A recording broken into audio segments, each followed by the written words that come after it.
expérimenter maintenant la parole de Dieu dans ta vie. Qui est la parole de Dieu? C'est qui? Non, c'est Jésus-Christ. Donc tu vas maintenant lever ta main et tu vas dire, Seigneur, que ta parole maintenant vienne dans mon cœur. Viens agir, Seigneur. Non, fais la prière toi-même. C'est une prière personnelle. Ne faites pas après moi. Hein, fais la prière par toi-même. Invite encore la présence du Saint-Esprit. Oui, que la parole de Jésus-Christ puisse porter des nouveaux fruits. Je proclame aujourd'hui que la parole de Christ porte des nouveaux fruits dans ta vie, selon ce que le Saint-Esprit va mettre dans ton cœur, que tous les cœurs maintenant soient disposés au nom de Jésus-Christ. Je viens chasser tout ce qui est distraction dans ce lieu, afin que la parole puisse maintenant pénétrer les cœurs, puisse amener des changements et des transformations dans la vie, au nom puissant de Jésus-Christ. Au nom de Jésus-Christ. Disons tous Amen. Amen. Bien-aimés, aujourd'hui, le Seigneur m'a donné une parole pour toi. Il m'a donné une parole pour toi. Que veux-tu que je te fasse? C'est la parole. Vous savez de qui ça vient? Qui a dit ça? Que veux-tu que je te fasse? À qui c'est adressé? Oui, mais avant qu'il s'adresse à toi, avant qu'il soit élevé, avant qu'il donne sa vie, quand il était sur terre, il s'était adressé à plusieurs personnes, dont Bartimée. Et Bartimée n'était pas le seul aveugle dans la Bible. Est-ce que vous avez ça?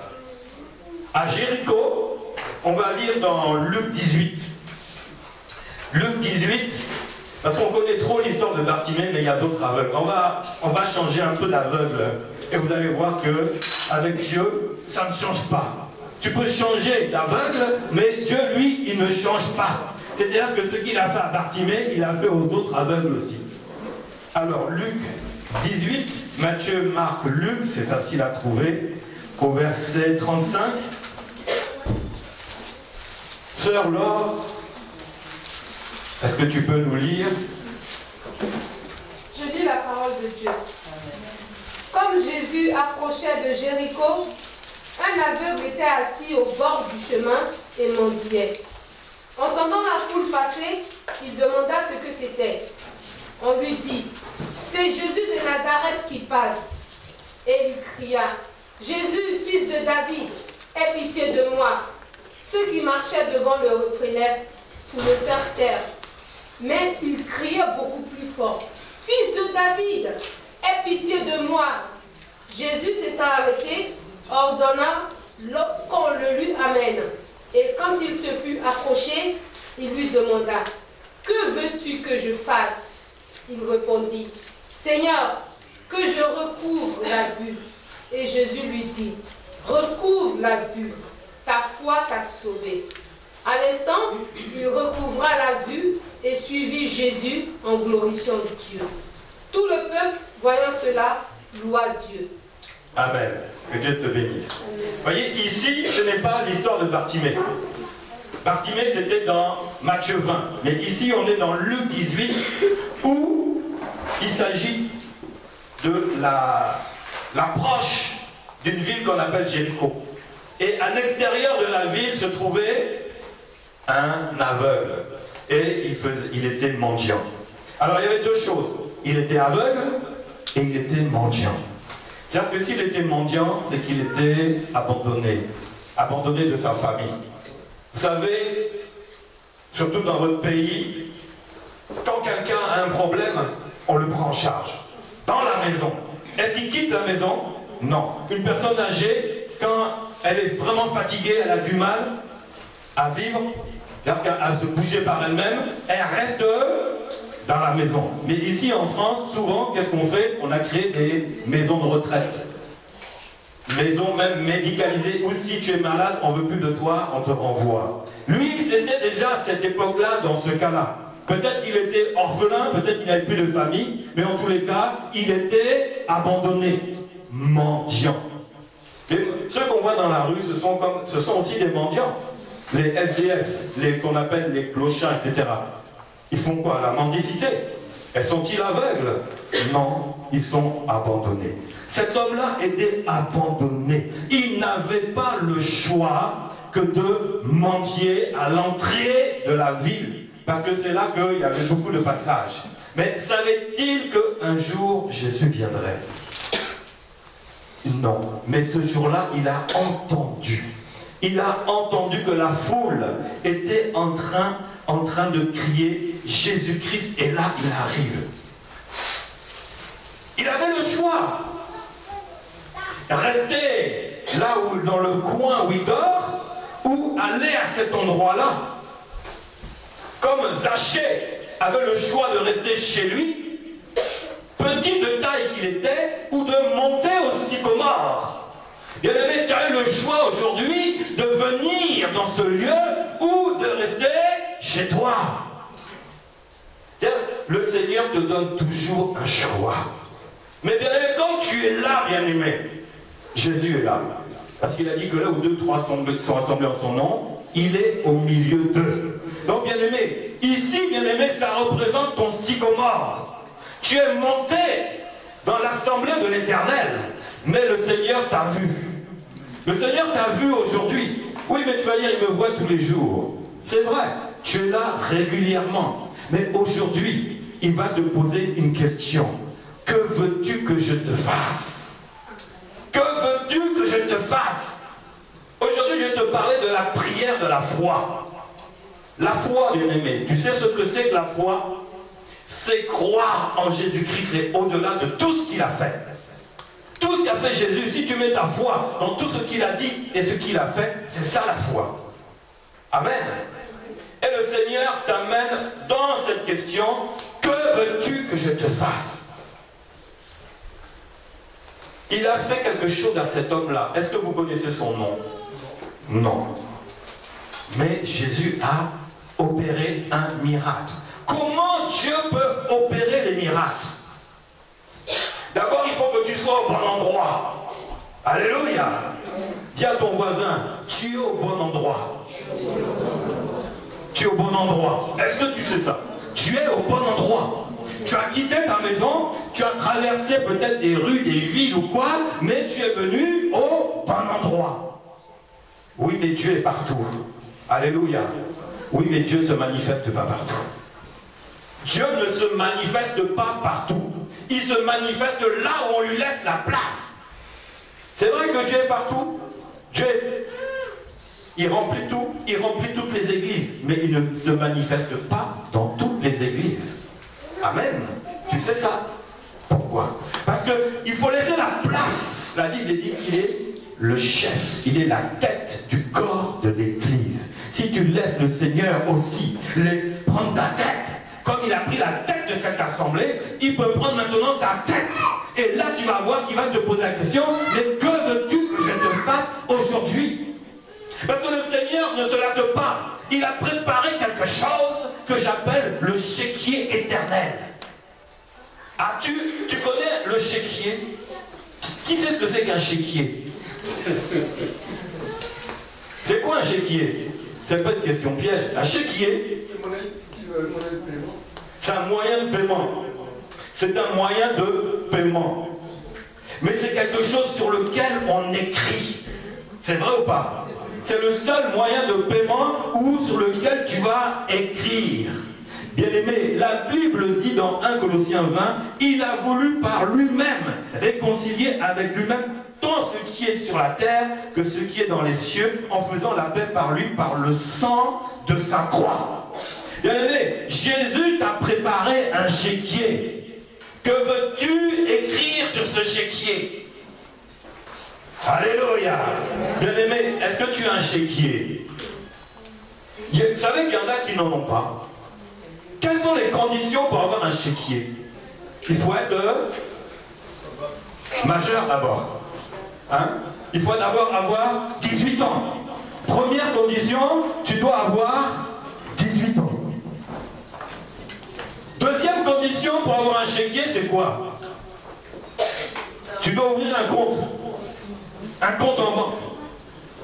Troisième condition, tu dois être solvable, donc l'approvisionner.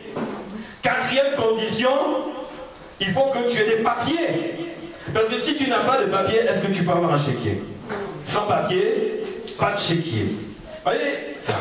Mais bien aimé, j'ai une bonne nouvelle pour toi. Jésus a réconcilié le monde. Et bien aimé, tu es dedans. Que tu aies un chéquier ou pas, ce n'est pas grave. Parce que tu peux avoir un chéquier, mais tu ne peux même pas t'en servir parce que dedans, là, c'est marée basse. Hein? C'est sec. Il n'y a rien. Donc, si tu fais un chèque et que tu n'as pas l'argent sur le compte, on va te dire, on va te refuser le chèque. Sans provision. Si tu ne couvres pas ça, interdit bancaire à la Banque de France. C'est vrai ou pas? C'est la réalité du monde. Mais Jésus t'a réconcilié. Il a créé un chéquier spécial pour toi. Il te dit, qu'est-ce que tu veux mettre dedans? Qu'est-ce que tu veux mettre dans ce chéquier-là? Bien aimé, c'est une question de foi. C'est une question de foi. Est-ce que tu sais cela, bien aimé? Le mendiant, il avait le choix. Il avait essayé par lui-même. Quand quelqu'un est aveugle, qu'est-ce qu'il va voir? Celui qui est médecin. Un médecin. Et le médecin va lui dire, non, on ne peut rien pour toi. Mais qu'est-ce qu'il va faire? Tu crois qu'il va s'arrêter à un médecin?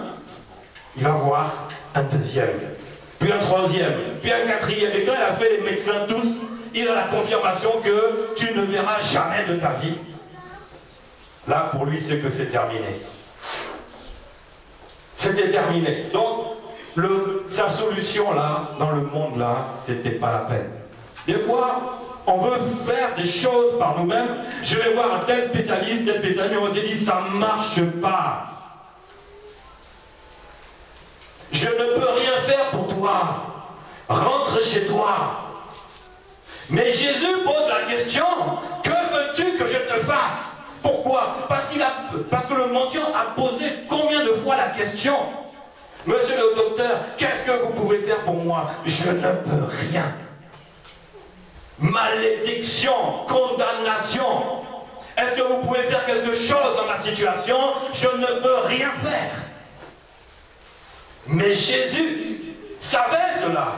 Il lui a posé la question. Que veux-tu que je te fasse? Mais quelle question? Jésus voyait bien qu'il était aveugle, parce que quand il s'approchait de Jésus, il était comme ça. N'est-ce pas? Donc pourquoi Jésus pose cette question-là? D'abord parce que le mendiant avait l'aveugle, le mendiant avait le choix. Quel choix? Il était quoi? Aveugle et mendiant. Donc il avait le choix. Seigneur, que je sois plus mendiant. C'est vrai ou pas? Ou Seigneur, que je recouvre la vue. Donc Jésus lui a demandé, que veux-tu que je te fasse? Parce que toi-même, lui-même, il avait le choix dedans. Il avait le choix. Que veux-tu que je te fasse? Le Seigneur te pose la question aujourd'hui. Que veux-tu mettre dans ce chéquier que je t'ai préparé?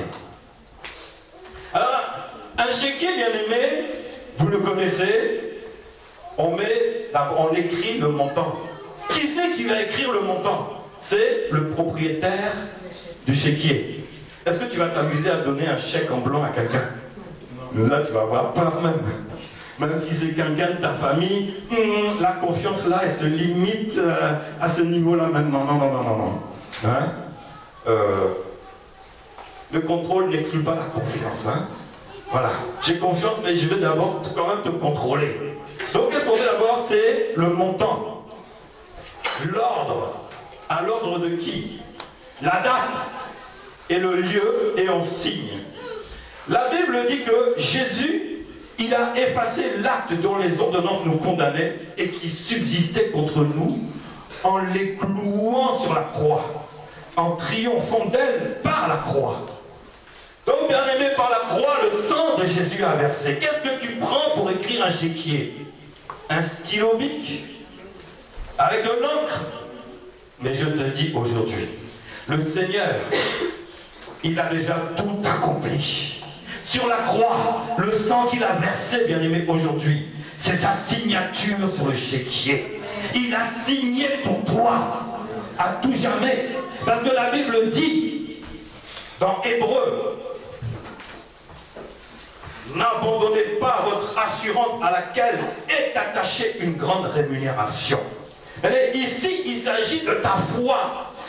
Le Seigneur a déjà préparé pas un chèque pour toi, mais tout un chéquier pour toi. Il a signé de son propre sang. Le sang qu'il a versé sur la croix. Bien aimé, si tu regardes, il a signé en rouge. Il a écrit Jésus-Christ de Nazareth. Le seul Dieu vivant, le seul Dieu puissant, l'éternel Dieu. Il a signé cela. Quelle date il a mis? Le jour de la crucifixion. Quel lieu il a mis? Le mont Golgotha, lieu du crâne.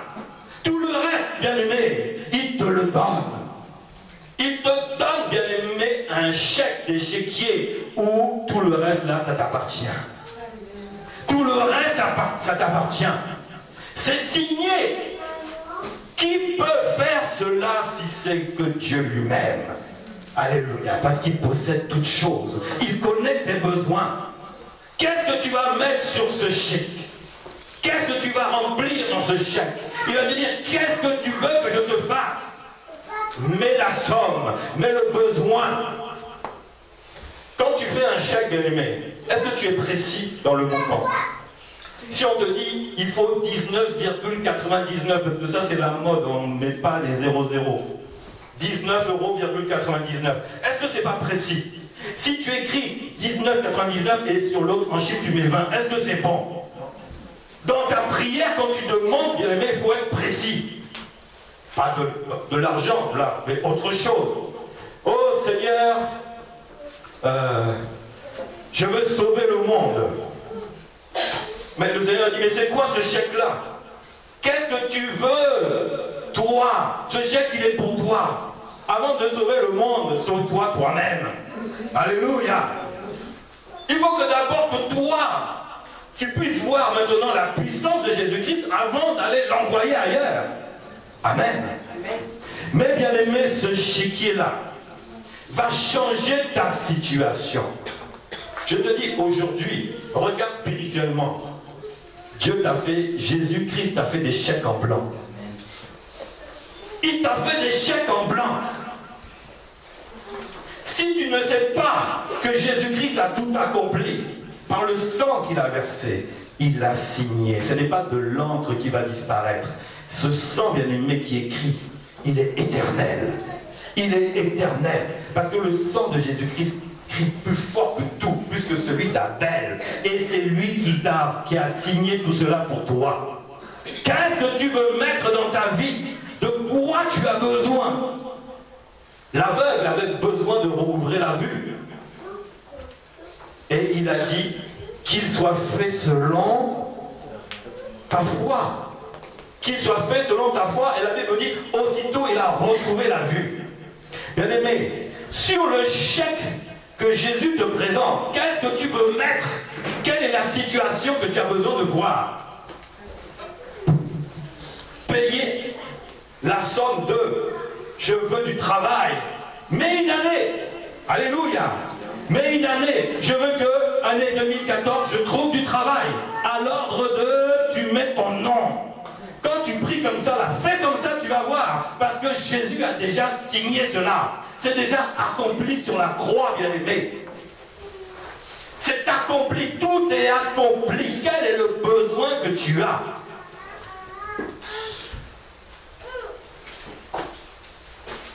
La Bible dit, toujours dans Hébreux 10, 12, 32, souvenez-vous de ces premiers jours où après avoir été éclairé, quand tu as reçu Jésus-Christ, bien-aimé, le Seigneur t'a éclairé.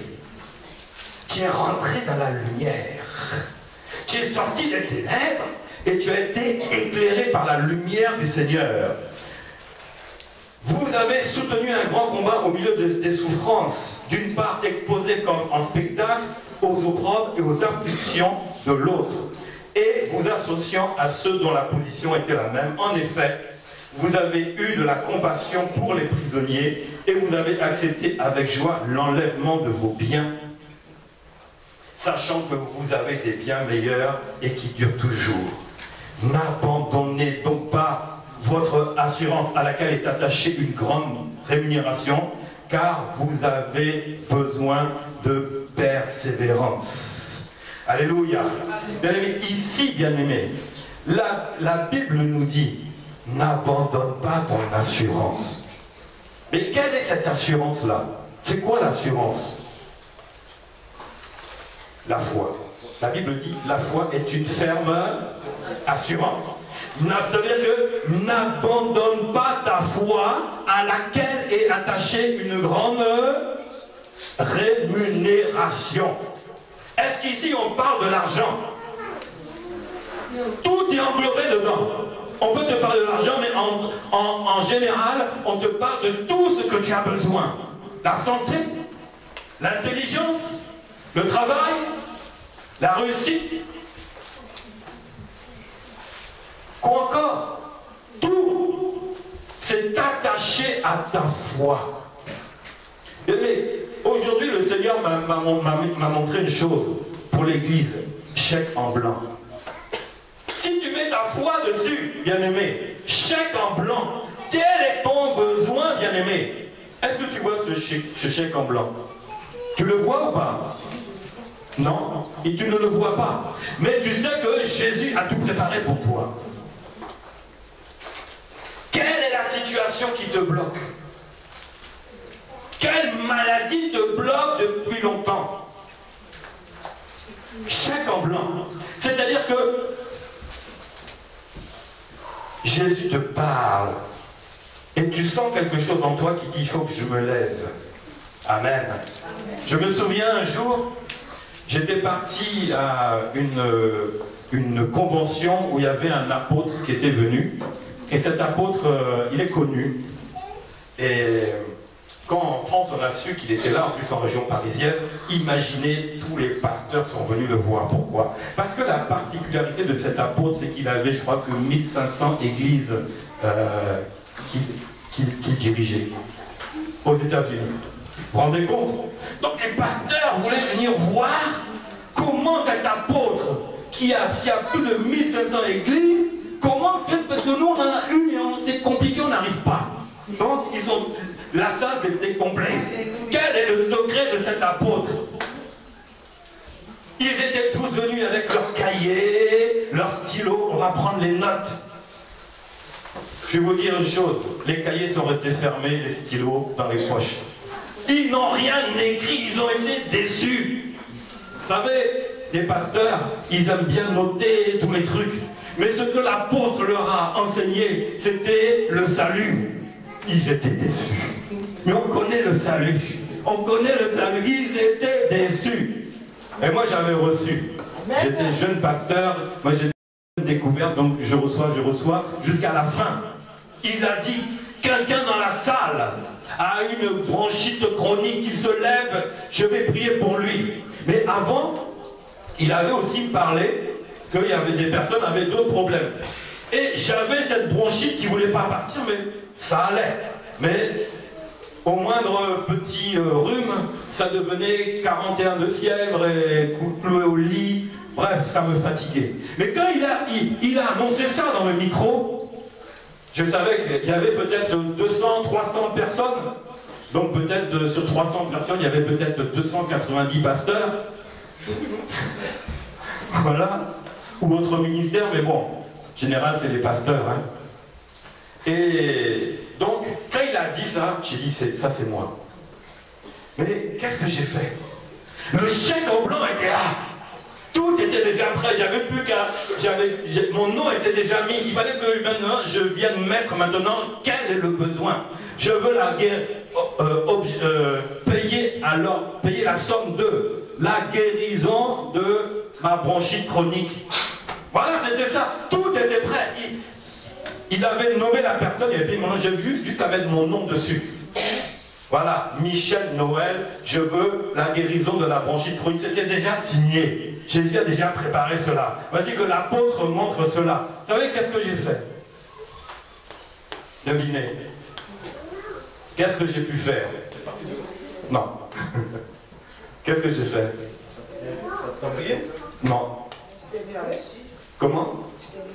Non. Ah, qu'est-ce que j'ai fait? T'as prié? Ben, devinez, si vous avez tout cité, il y a quelque chose que vous n'avez pas cité. Pas mis la foi. Non, non, Tu as cru? non. T'as cru? Oui, j'ai cru, mais cru, ça suffit pas. Je crois. C'est à moi qui s'adresse. Mais qu'est-ce que j'ai fait? Tu as mis la foi en action? Même pas. Même pas. Comment? Même pas. Chanter tout seul devant 300 personnes. Fais-moi, alléluia. Même pas. Parce que tu étais guéri. Mais non, même pas. Il m'a appelé. Il a appelé quelqu'un qui avait ça. Donc il dit, il y a quelqu'un dans la salle qui a une bronchite chronique, qu'il se lève, qu'il vienne, je vais prier pour lui.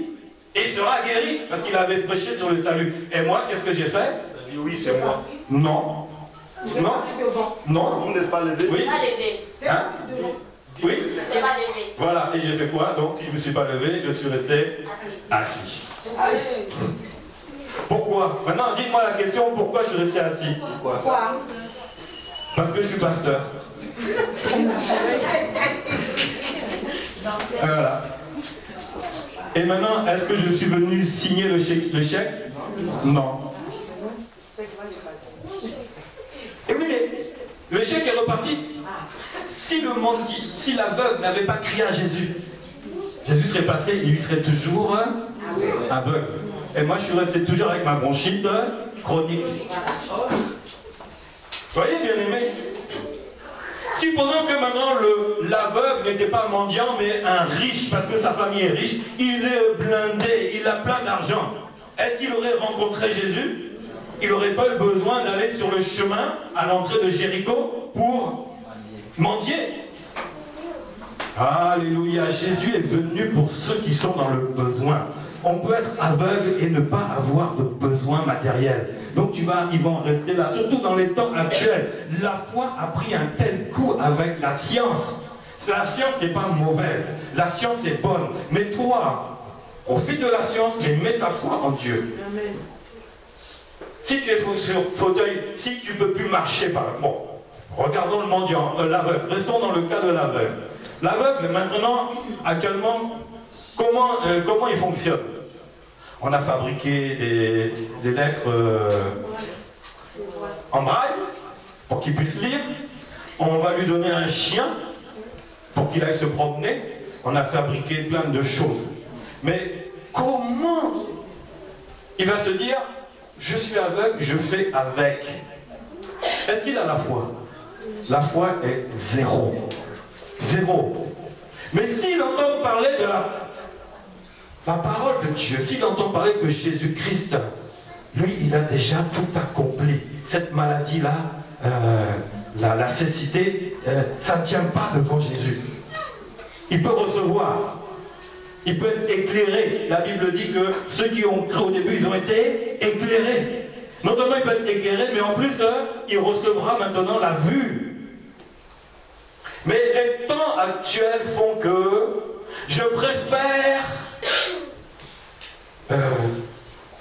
avoir des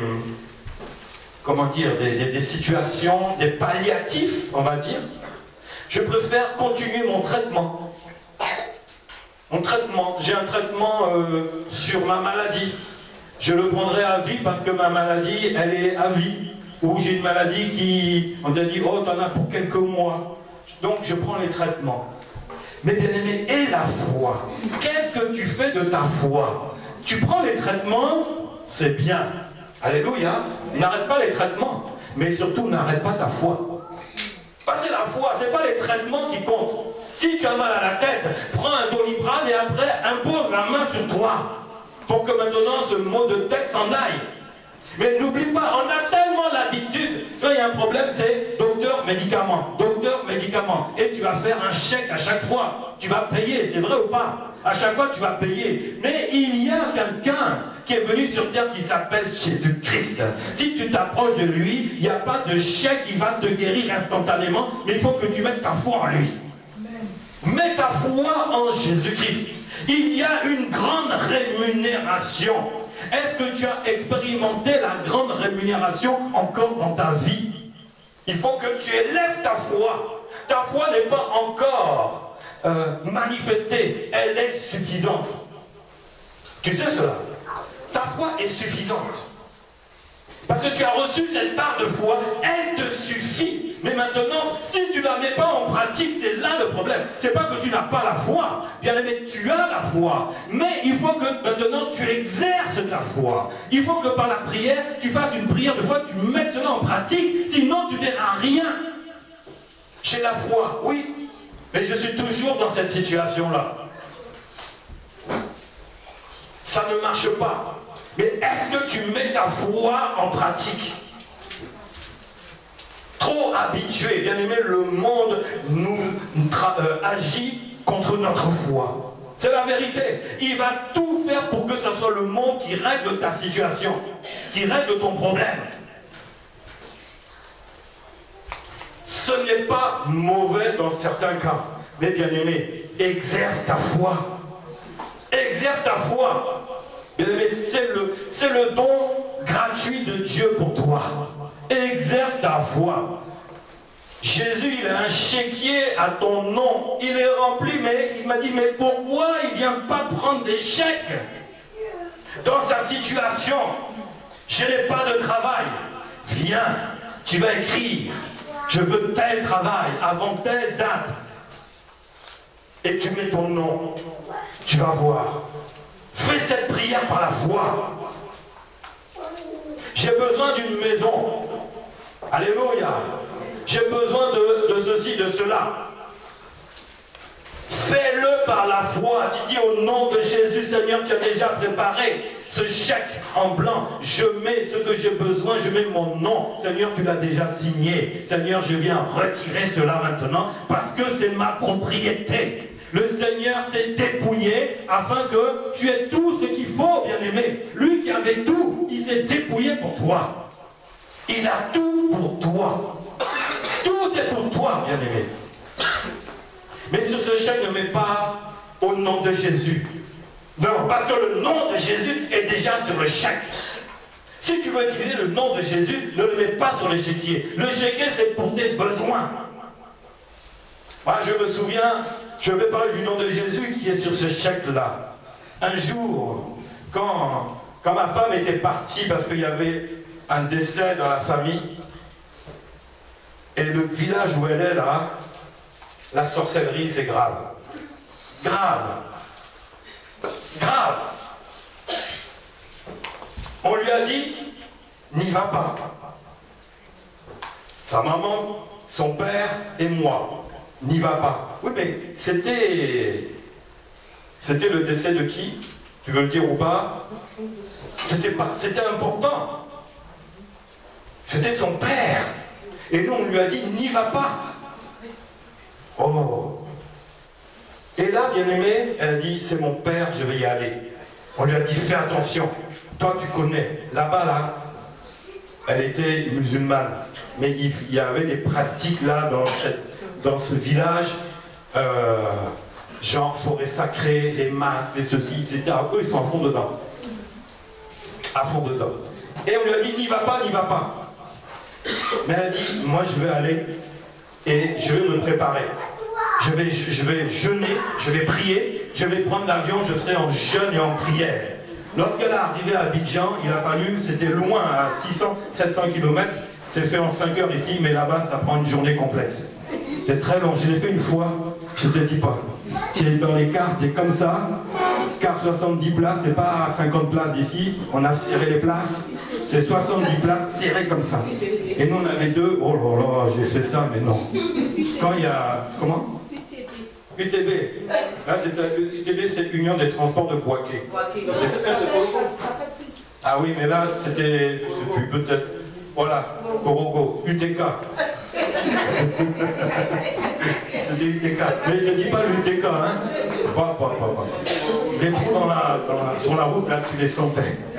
Du 10 heures, je ne sais pas combien, les contrôles, les barrages. Mais elle est allée quand même, elle est partie là-bas. Comme il y avait notre fils Sarah, David n'était pas né, donc du coup, c'est moi qui en avais maintenant la garde, mais je travaillais, comment je pouvais faire. Donc, sa maman, maintenant, a pris Sarah, qui n'est pas là aujourd'hui, mais vous la connaissez. Elle avait quel âge? 2 ans, 3 ans? 2 ans? 2 ans. Donc elle marchait, elle jouait, tout, quoi, bien, à 2 ans. Et donc on avait confié donc, Sarah, elle était partie pour 1 semaine, c'est pas, non? Donc 1 semaine, Sarah était partie chez sa maman. Et moi, dès que j'avais la possibilité après mon travail, je partais chez eux, voir Sarah, passer un moment, et je rentrais tout seul à la maison. Bien aimé, chez sa maman et chez son papa, nous, avant, on allait... Son père spirituel, voilà. Son père spirituel. Et nous, on était là-bas tout le temps. On était fourrés là-bas tous les week-ends, ou si c'est pas là-bas, eux, ils venaient chez nous. Bref, on était tout le temps ensemble. Tout le temps ensemble. Donc, quand je montais les 3 étages, là, vraiment, je montais les yeux fermés, je connaissais tout par cœur. Mais voici que quand je viens ce jour-là, je suis venu voir Sarah, je rentre dans l'immeuble, je vais pour allumer, toute la cage d'escalier disjoncte. Ah, ça fait des années que je monte ici, que je descends, mais jamais il y a eu ça. C'est bizarre. Moi, je marche beaucoup avec l'intuition. Quand il y a quelque chose de bizarre, mon esprit est tout de suite réveillé. Tout de suite. Pour moi, les choses normales, non. Je ne crois pas au hasard. Le monde a inventé le hasard pour détourner tout le monde, même les chrétiens. Hein? Satan a créé le hasard pour t'écarter de la foi, pour t'écarter de Dieu, c'est ça. Mais quand je vois hasard, moi j'ai remplacé ça, non. Il se passe quelque chose. Il se passe quelque chose. Je suis monté dans le noir, j'arrive, je m'assois, je salue. Là, c'était sa maman spirituelle qui était là. Ils étaient tous les deux. Donc Sarah jouait, était contente de me voir. Moi, je m'assis dans le fauteuil. Et puis tout d'un coup, en jouant, elle s'assoit par terre et elle fait une grimace. Comme ça. Elle faisait comme ça. J'ai dit, mais Sarah, arrête, je sais que tu es contente de me voir, mais ne fais pas ça, ça me plaît pas. Ça, j'aime pas ça. Ta tête là, elle n'est pas normale. Tu fais une grimace là, et puis elle dit, ça durait 10 secondes, 20 secondes. J'ai dit, là, il y a un problème. En même temps, le Saint-Esprit me dit, il y a un gros problème. Je me lève d'un coup, je l'attrape comme ça, et ses dents, c'est comme ça. Les lèvres ouvertes, les dents serrées. Je dis, oh, mais qu'est-ce que c'est que cette affaire-là? Et je voyais qu'elle était en train de suffoquer. Elle ne respirait plus. Je me suis dit, elle a avalé sa langue. Maintenant, les dents étaient serrées. Donc, il y avait sa maman qui était là. J'essaye d'ouvrir, rien. Pourtant, j'ai la force dans les mains, dans les doigts, dans le poignet, dans le bras. J'essaye rien. J'ai dit, attrape-la. Vite, toi tu la tiens, et moi j'essaye. À 2, on va arriver. Rien.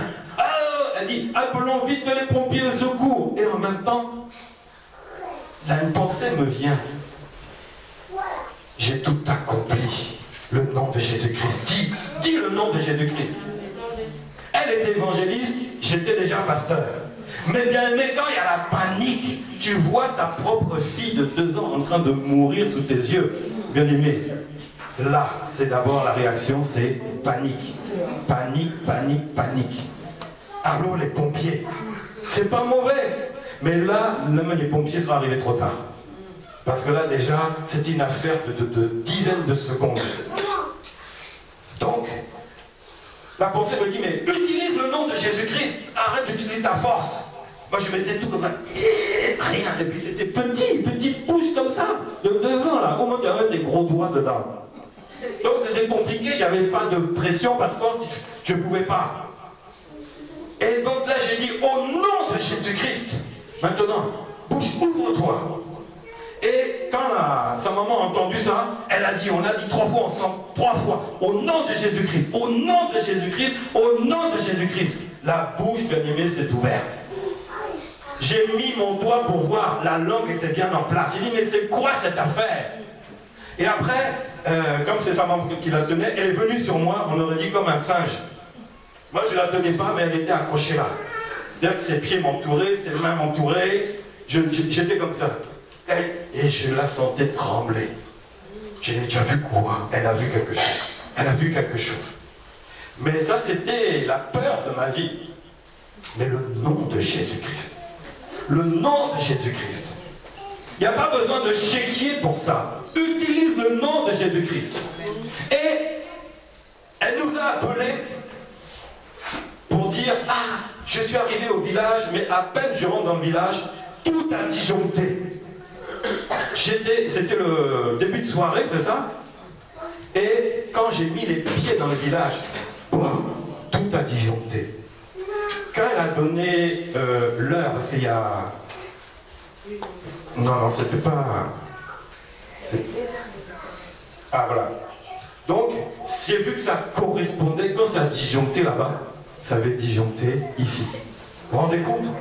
C'est-à-dire qu'ils ont essayé de l'attaquer, mais elle était en prière, elle était dans le jeûne, elle s'était préparée parce qu'on lui a dit, là où tu vas, tu es parti en tant que musulman, on revient en tant que chrétien, donc attention à toi, et en plus c'est un village, le problème il n'est pas là. C'est pas ça le problème. C'est que c'est un village où la sorcellerie, là, c'est grave. C'est ce qu'on appelle la haute sorcellerie. Et elle le sait. Elle le sait, et moi je le sais.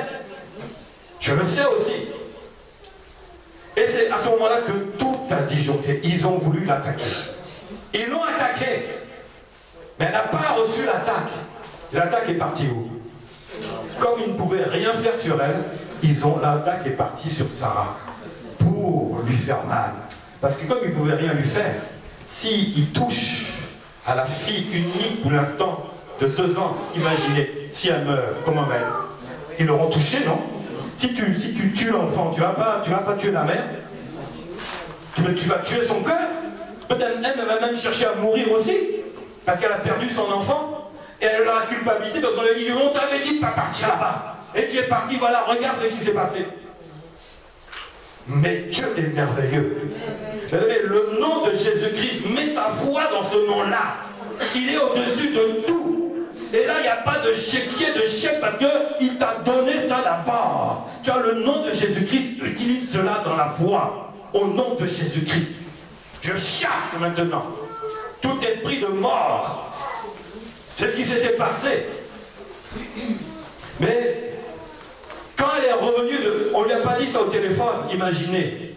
On l'a laissé finir son enterrement. On a attendu qu'elle revienne en France. Et quand elle est revenue en France, elle a vu Sarah, toute contente, tout bien, mais elle ne savait pas ce qui s'était passé. Quand on lui a dit, elle ne croyait même pas à cela. Heureusement que sa mère spirituelle était là, parce qu'elle n'aurait pas cru. Elle aurait trop douté, dit mais non, ce que tu dis là, elle aurait fini par croire, mais ça aurait mis du temps, elle aurait demandé une confirmation. Mais sa mère spirituelle était avec 2 témoins. Et là, elle a reconnu, mais, vous savez, l'aveugle, quand il était guéri, est-ce qu'il était parti voir les médecins qui avaient dit, toi, tu es aveugle toute la vie? Est-ce qu'il avait besoin d'aller les voir? Il savait parce que c'était lui-même. Mais elle, elle n'était pas dans Sarah. Sarah savait qu'elle n'avait pas besoin d'aller voir les médecins. Parce qu'elle était guérie, ce qu'elle avait vécu, même si elle savait ce qui s'était passé, elle n'avait pas besoin d'avoir des médecins. Mais sa maman a dit, c'est quand même bizarre, moi je vais aller voir les médecins. Elle a cru, mais elle voulait être rassurée. On a été à Créteil, grand hôpital, Henri Mondor, c'est ça? Voir des spécialistes de la tête, du cerveau. Ils ont fait des premiers examens, rien. On va faire encore un examen, rien. Il dit, mais madame, monsieur, ce que vous dites là, on ne voit aucune trace, ce n'est pas possible. Ce n'est pas possible. Votre enfant est en pleine santé. Genre, c'est plutôt vous qui avez un problème dans la tête. Parce que ce que vous dites là, non, non. Nous, physiquement, scientifiquement, médicalement, il n'y a pas d'origine, il n'y a pas de trace. C'est pas possible. C'était une attaque, bien aimé, ni plus ni moins. L'attaque était venue sur elle, a rebondi, parce qu'elle avait mis sa foi sur la prière, sa foi dans le jeûne, bien aimé, elle était protégée. La première protection que tu as, c'est ça, bien aimé. Utilise cela quand tu en as besoin. Bien aimé, l'aveugle a mis sa foi quand il a entendu parler de Jésus-Christ. Cet aveugle, il a mis sa foi. Est-ce que tu peux mettre ta foi comme cet aveugle? Ou tu as besoin d'avoir une maladie grave, une situation qui s'empire pour mettre ta foi et crier à Jésus? Il a dit, fils de David, aie pitié de moi. Est-ce que tu as besoin d'attendre que la situation soit grave pour crier au Seigneur? Tu peux le faire.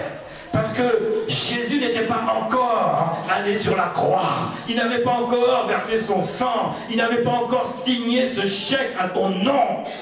Maintenant, bien-aimé, tu peux le faire, bien-aimé. Qu'est-ce qui te bloque? Rien ne peut tenir dans le nom puissant de Jésus-Christ.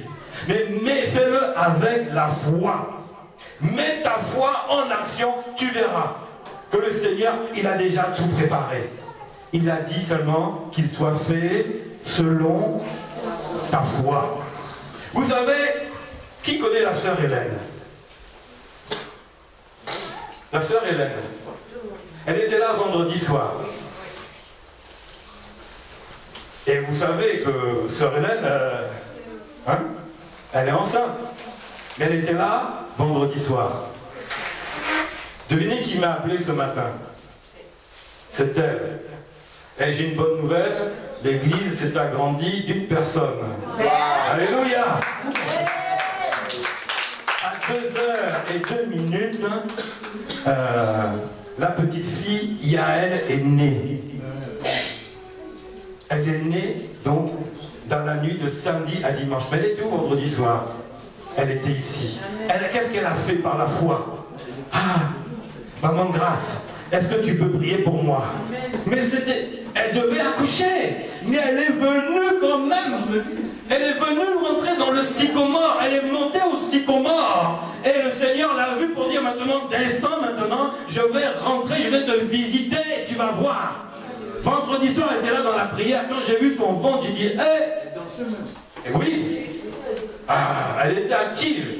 Mais regardez ce que le Seigneur a fait. Bien aimé, si tu ne montes pas au sycomore, comment le Seigneur va te voir? Si tu ne viens pas dans cette assemblée, comment le Seigneur va agir? Parce que c'est par la foi qu'il... Le fait d'être déjà venu ici, bien aimé, c'est un acte de foi. Il ne te reste plus qu'à maintenant exposer tes problèmes au Seigneur par la foi aussi, et tu verras que la situation va arriver. Oh maman Grâce, prie pour moi que j'accouche. Tu crois qu'elle a accouché tout de suite? Tu vois que tu demandes au Seigneur quelque chose, tu vois que ça va tomber tout de suite? Mais garde la foi, bien-aimé, jusqu'à ce que tu vois que la chose arrive. Le temps appartient à Dieu. Et le temps de Dieu n'est pas le tien. Tu as ton temps, bien-aimé, mais ce n'est pas le temps de Dieu. Mais si toi, tu as mis Dieu à l'épreuve, tu as rempli ton chèque, bien-aimé, tu vas le voir, tu vas aller l'encaisser. Le temps de l'encaisser, ça demande quelques jours. Tu peux avoir ça immédiatement. Crédit immédiat dans ta vie. Crédit immédiat sur ton compte. De quoi tu as besoin, bien-aimé? Fais connaître tes besoins au Seigneur. Fais connaître tes besoins au Seigneur, bien-aimé. Fais-le par la foi. Amen. La foi, bien-aimé. Tu as besoin de quoi? Tu n'es pas là par la foi. C'est vrai ou pas? À moins que tu étais invité. Même si tu es invité, tu es venu quand même par la foi. On dit, je ne vais pas, si je viens là, mais quand même, je vais dans la maison de l'Éternel. On ne sait jamais. Ta foi déjà là commence un peu à chavirer là. Elle commence un peu à bouillonner. Ah, et si c'est Dieu qui me touchait aujourd'hui? Alléluia. Mais bien aimé, le Seigneur te touche aujourd'hui si toi tu mets ta foi en lui. Mets ta foi, tu vas voir comment ce que le Seigneur va faire dans ta vie. Quel soit ton problème, tu vas le présenter devant le Seigneur. Seigneur, voici, sois précis, voici ma situation. Je mets mon nom, tu as déjà signé. Maintenant, je sais que je vais encaisser cela. Tu seras bénéficiaire. Je ne te parle pas d'argent. Ainsi, à l'argent, alors de mon compte qui est dans le rouge. Tu mets ton nom, tu vas voir, le Seigneur va arranger pour que ton compte ne soit plus dans le rouge. Ça, c'est une autre rémunération. Mais la rémunération dont tu as besoin, c'est celle qui te fait vivre. C'est tes besoins de tous les jours. Quelle situation peut te bloquer, bien-aimé? Rien ne peut te tenir devant ta foi en Jésus-Christ. Bien-aimé, est-ce que tu sais ça? rien ne peut tenir. Oh, je passe par des hauts et des bas. Aujourd'hui c'est bon, aujourd'hui c'est moins bon. Mais est-ce que tu as mis d'abord cette situation dans les mains du Seigneur? Est-ce que tu as confié d'abord ton travail? Est-ce que tu as confié ton projet au Seigneur Jésus-Christ? Alléluia! Vous savez, le Seigneur veut que tu lui confies cela. Il va te signer. Tu as besoin de quoi? Quel est ton besoin? Fais le pas de la foi. Viens. Viens devant. Et nous allons prier au nom de Jésus-Christ. Mais viens avec la foi. Amen. Viens avec la foi. Oh, merci Seigneur. Bien-aimés, on va se lever. On va se tenir debout. Et on va prendre du temps pour prier. Parce que sur la foi, je n'ai pas grand-chose trop à parler sur la foi. Parce que c'est ta foi. Il s'agit de ta foi. Il s'agit de ta vie. Quel est le besoin qui est encore bloqué? Qu'est-ce qui est encore bloqué dans ta vie, bien-aimé? Je vais te dire aujourd'hui, le Seigneur a préparé un chèque pour toi. Fais-lui connaître tes besoins. Fais connaître tes besoins à l'Éternel, bien-aimé. Aujourd'hui, on va prier. On va prier.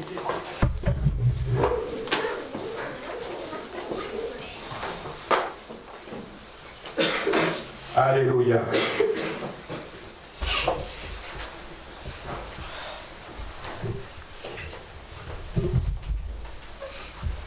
Tu vas commencer à lever la voix. Merci Seigneur. Commence à lever la voix. Commence à...